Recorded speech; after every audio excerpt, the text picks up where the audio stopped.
Bonjour, je vous remercie beaucoup de l'accueil que vous avez réservé à ma vidéo d'hier. J'espère que vous avez bien deviné, je ne suis pas professionnelle de la vidéo. Et donc pour la toute première vidéo, je vous remercie d'être aussi indulgent. Et puis aujourd'hui, je souhaiterais répondre aux différentes questions que j'ai reçues aussi en privé. Et surtout, celui qui revenait souvent, c'est « et le café ?» Alors, c'est vrai, c'est une bibliothèque café. Le café, c'est-à-dire que si vous venez chez moi, vous allez boire du café, du vrai café, un vrai café de Zobégan. C'est un café que les moines de Zobégan ont cultivé et torréfié chez eux. Un café qui a reçu pas mal de prix et que nous-mêmes, en tant que Togolais, nous ne connaissons pas. Donc, quand on parle de bibliothèque café Nounia, en fait, moi, mon idéal, c'était de faire une sorte de bibliothèque troisième lieu pour enfin, les fans des bibliothèques, vous allez me comprendre rapidement parce que c'est plus une bibliothèque qui se fait dans les pays du Nord, quoi, vers la Finlande, la Norvège et tout ça. Et où, une fois qu'on est à la bibliothèque, on a la possibilité de faire une multitude de choses dans une bibliothèque. Donc moi, c'est ce concept que j'ai envie de le faire en Afrique. J'ai envie de le faire en Afrique. Et puis en Afrique, au lieu de venir acheter des choses en Afrique pour être en Occident et puis mettre un petit quelque chose en Afrique, on reste en Afrique et on fait comme en Afrique. Donc voilà, c'est une sorte de bibliothèque troisième lieu. Et moi, mon côté troisième lieu, c'est d'avoir un petit café dans ma bibliothèque.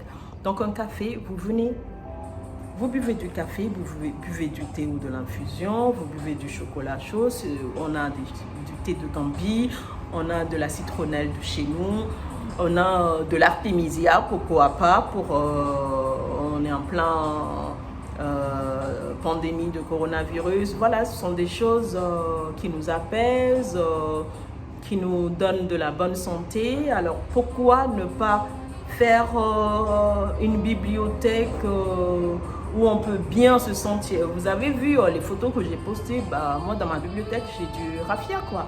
J'ai des coussins, si vous avez envie de dormir, vous dormez.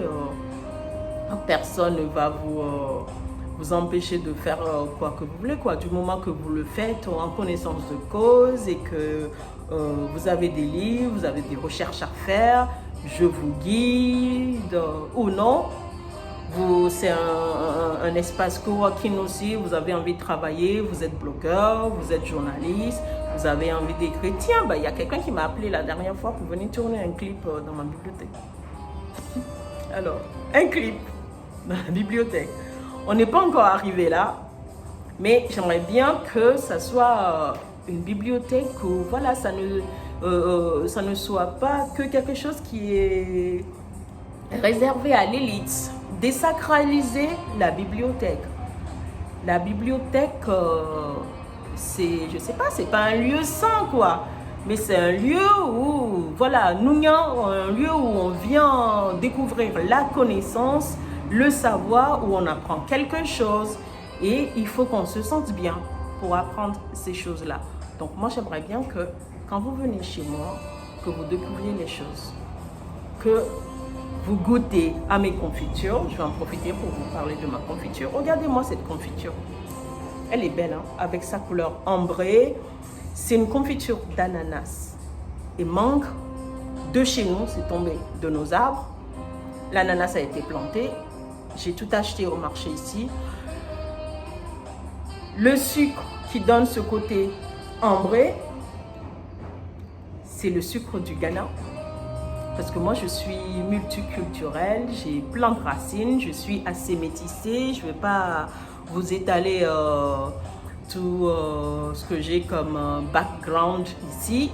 Mais je suis du Ghana, j'ai envie de boire du café de chez moi, j'ai envie de faire découvrir des choses de chez moi. Et j'aimerais également vous faire découvrir à vous qui viendrez chez moi. Donc, c'est un vrai café. C'est pas juste un café informatique on mettra et qu'il n'y aura pas de café dedans, non. Moi, vous venez chez moi, vous buvez du café. Et la confiture, c'est tout ça que j'ai réellement envie, je vais vous en parler tout de suite, de mettre sous une marque, en fait, Dada.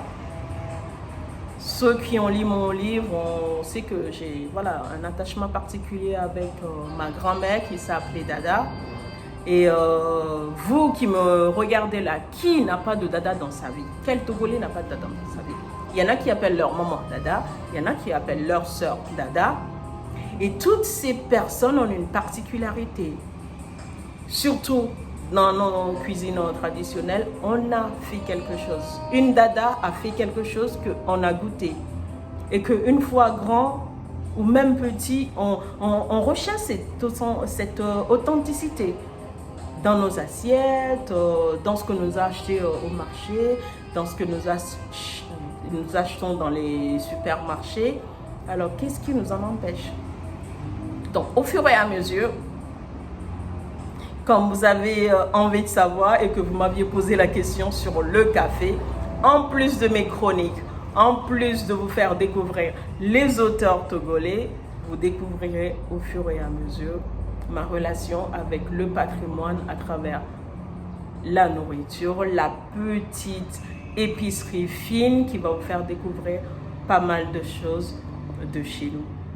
Alors, voilà le côté café dans ma bibliothèque particulière, dans ma bibliothèque 3e lieu. Je ne vous souhaite pas une bonne journée, je ne vous souhaite pas une bonne nuit, mais je vous souhaite la bienvenue à la bibliothèque Café Nounia. À très bientôt.